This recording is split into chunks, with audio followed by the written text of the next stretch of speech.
So I'm gonna show you what it looks like now and then afterwards. So here's the before. As you can see, the mirror is pretty dirty. So I'm going to start off with just adding some water to the mirror.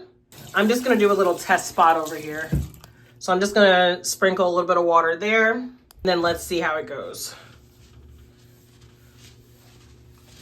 Wow, that actually is a pretty good clean.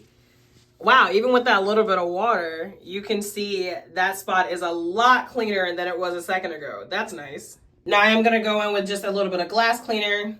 So I'm gonna spray the glass cleaner down here.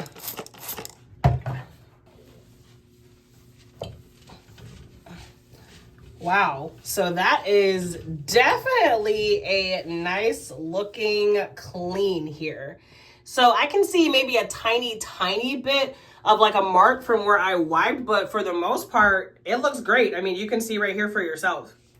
And this isn't a huge deal, but just note that like the glove is a little strange because they have like the line right here in the middle. So right here is my pointer finger and my middle finger. And then here is my ring finger and my pinky. And then of course, here is my thumb. So the finger placement is a little awkward, but overall the glove works. So no rag needed.